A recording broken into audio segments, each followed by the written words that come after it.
Alrighty, good morning everyone. Welcome to our Sunday school lesson today. And today we are going to be in... putting my notifications down, or turning off my notifications. We are in session 11. Almost done with this season already. Let's see here. Sorry for the right there. Sorry for the late start. I think I have a solution for that, but I think it's everybody connecting at the top of the hour. So like everybody's trying to go live at the same time. I think that may be what it is. I'm not sure, but I always try to get it started 5 minutes ahead of time, but everybody's already streaming by then. So I don't know if it's some kind of scheduling thing or whatever, but we'll get it figured out to where we can get started right at 10 at least. Okay, we're in session 11, Isaiah chapter 53.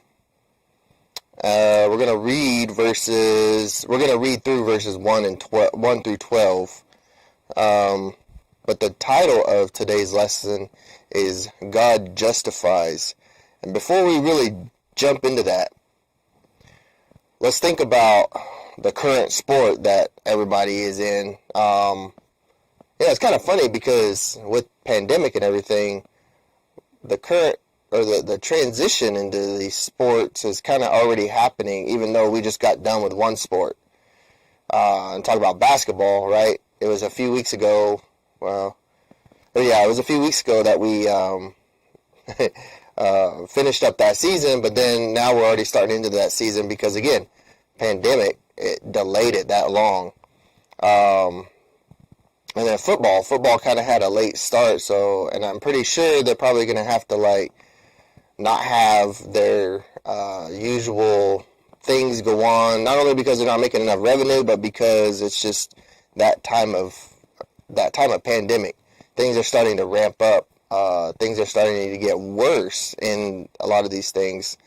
But thinking about football, thinking about the sport the season that we're currently in and usually in, we see sometimes a penalty flag. The referees will throw out a penalty flag, and now they got different colors. It used to be just yellow, and then like bean bags or something like that, different color bean bags for like fumbles or interceptions or whatever. But now they have like a pink one, they have a red one for the coaches. But when you see that yellow flag, you know that it means there's a penalty. You know that the play that just occurred probably got wiped clean, right? With the boys this season, there was a penalty where it erased a 75-yard touchdown run.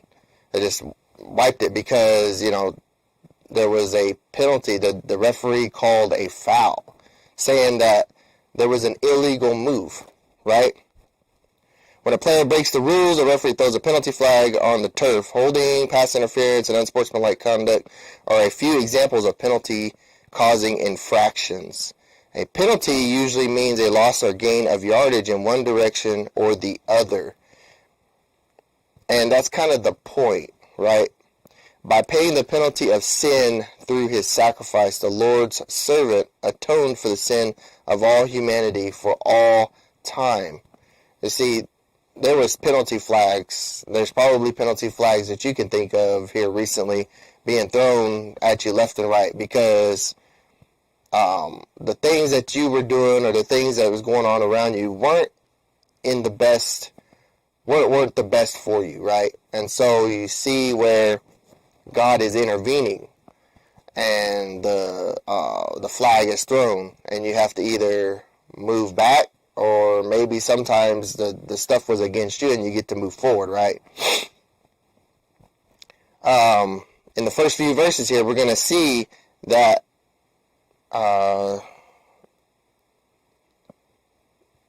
while Christ isn't specifically named, the author says that theologians, let's see here, were talking about the wiping away of those penalties. It's called atonement, but like making a way for those penalties not to be enforced. See, if we had that opportunity right there to challenge that penalty right there in that Little League game, we probably could have made a case to say, hey, that wasn't really, what do you call it? That wasn't really is what has happened. But you can't argue with the referees. You can't argue with the officials. You can't argue with the law enforcement people, the judges and whatnot. They give you a time and a place to do that, but right then and there, they got to enforce the law. Referees got to enforce the rules of the game. Otherwise, it's just chaos. Same way, God will intervene on your behalf, and He sent the Lord Jesus Christ to say, you know what? We don't care what happened. We're going to take that upon us. Jesus said that. I'm going to pay for their sin so that they don't have to worry about that. They don't have to get penalized. And that's what He's talking about.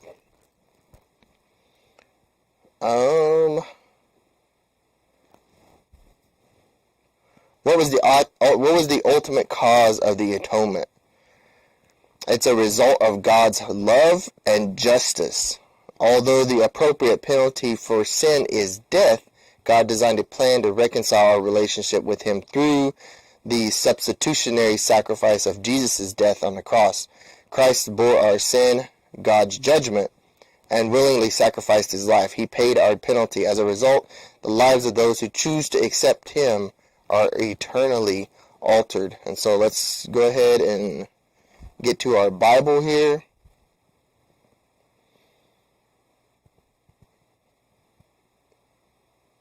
Let's see, Isaiah, remember Isaiah chapter 53, 52, and we're reading the first few verses here. So, who has believed what we have heard, and to whom has the arm of the Lord been revealed? He grew up before Him like a young plant, and like a root out of dry ground. He didn't have an impressive form or majesty that we should look at Him, no appearance that we should desire Him. He was despised and rejected by men, a man of suffering who knew what sickness was. He was like someone people turned away from. He was despised and we didn't value Him. Yet He himself bore our sicknesses, and He carried our pains, but we in turn regarded Him stricken, struck down by God, and afflicted.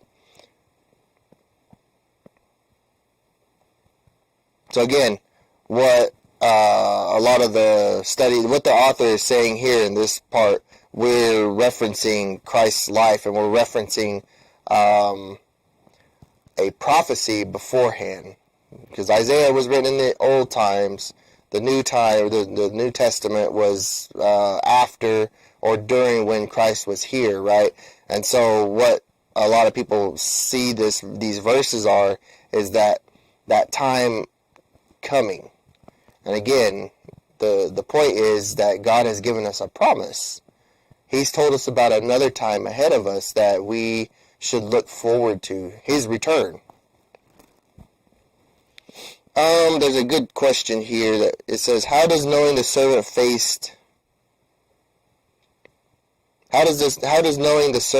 face being despised and rejected comfort us?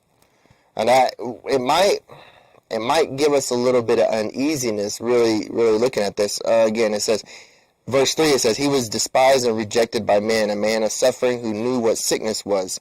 He was like someone people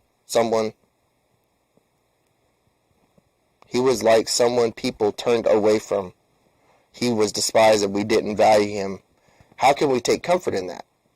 That's really painting a stark picture, a really big contrast between somebody that we like and admire to somebody that we don't really care for.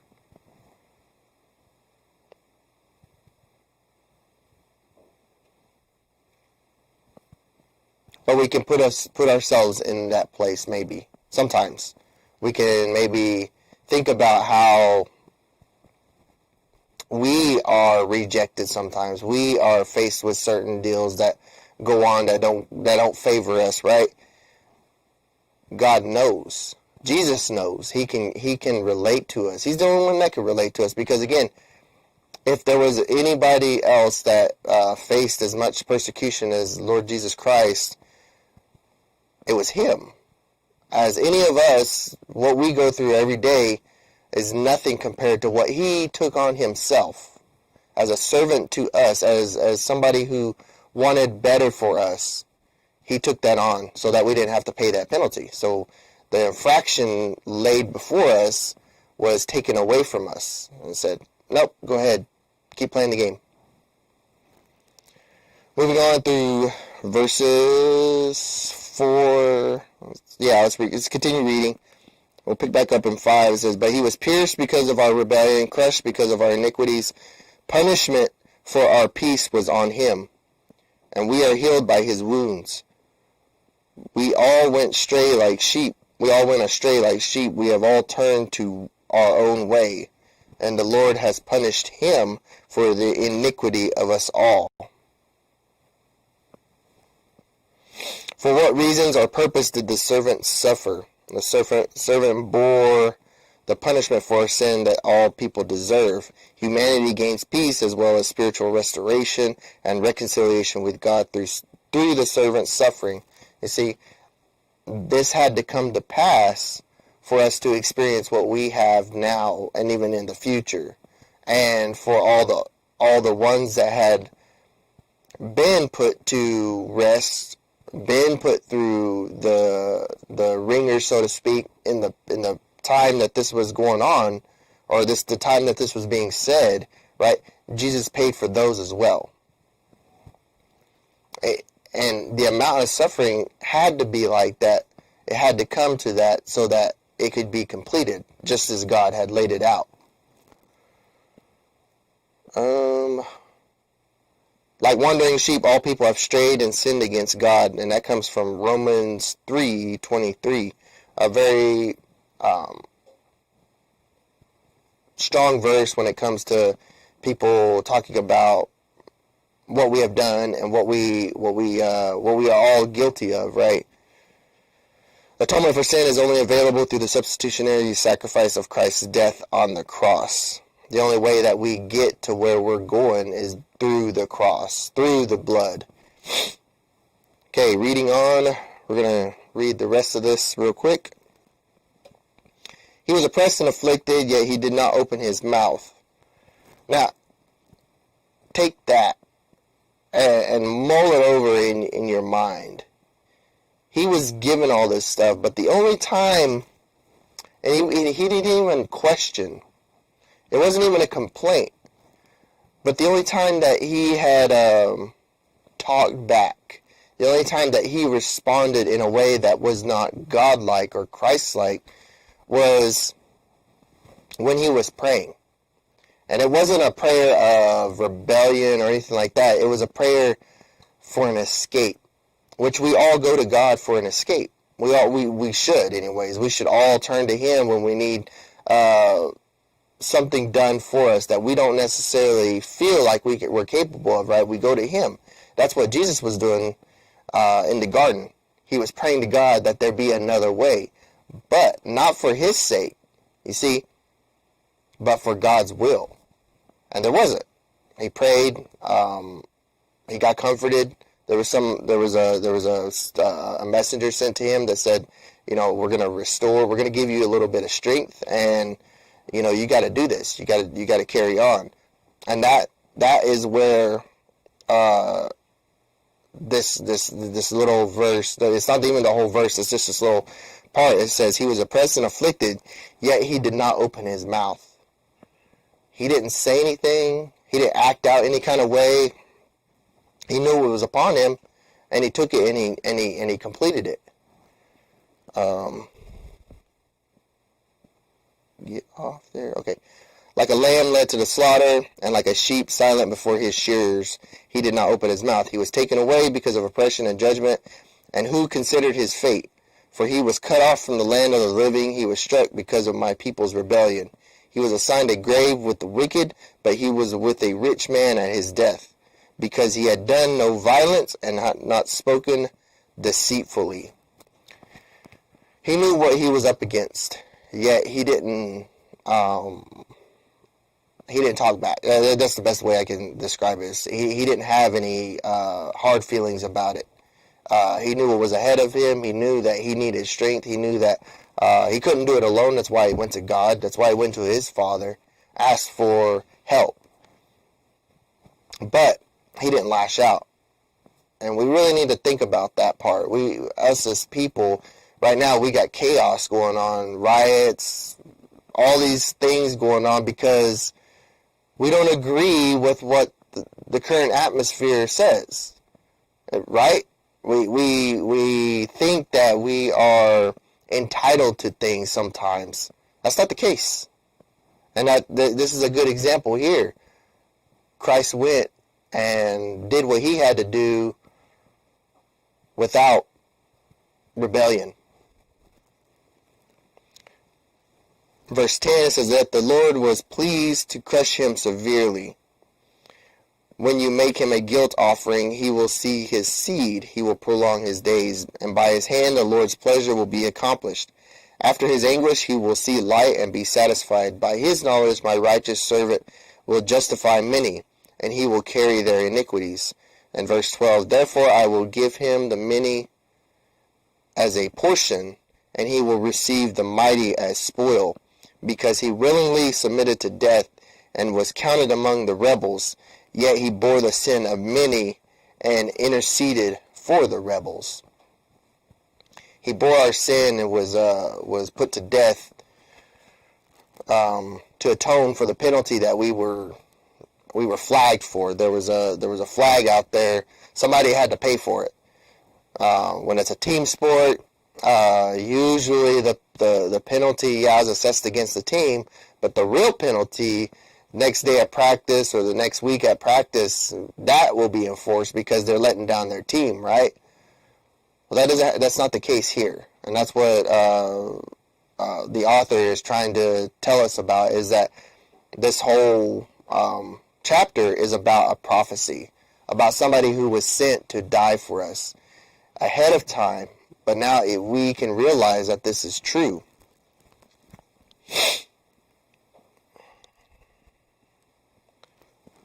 When Philip, and this is, we'll wrap up on this point, it says, when Philip found the Ethiopian official, the official was trying to determine the identity of the servant found in Isaiah 53, verses 7 and 8. The official asked Philip if Isaiah was talking about himself or someone else. Through history, some believe his prophecy to be about the Messiah, and others believe this to be about the nation Israel. Jesus and the New Testament writers left little doubt as to who the suffering servant was. It was prophecy. It was told before. It was all planned out.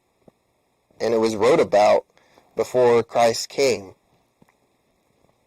After Jesus ate the Passover meal with his disciples, Jesus told them that Isaiah's prophecy of the servant being numbered with the transgressors was about to be fulfilled.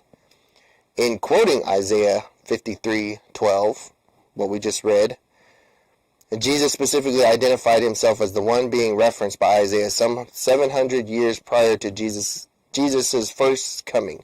Within hours, Jesus would be hanging on a cross between two thieves, fulfilling the rest of the prophecy in Isaiah 53. And again, we'll read it again. It says, therefore I will give him the many as a portion, and he will receive the mighty as spoil, because he willingly submitted to death and was counted among the rebels. Yet he bore the sin of many and interceded for the rebels. That is a really, really good verse right there. And it's kind of weird the way they title this and talk about different things on the Bible study and whatnot. But you see here the title is appropriate. You see, God justified his people, his creations, you and I, through this act of sacrifice through Jesus Christ.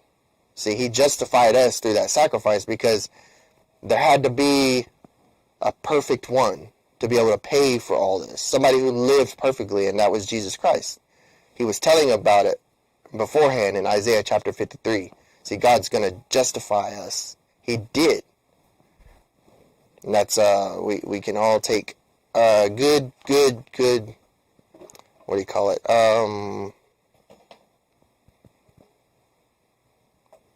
We can all take comfort in that. What we talked about last week, comforting us. We can all take comfort that Jesus was sent for a mission to atone for our sins, to wave that penalty flag off. So, we're going to be live here in about 30 minutes. Hopefully everything goes okay with the software. We'll get live. We'll get started beforehand. Want to invite you to join us, and we will be back here shortly. So, God bless.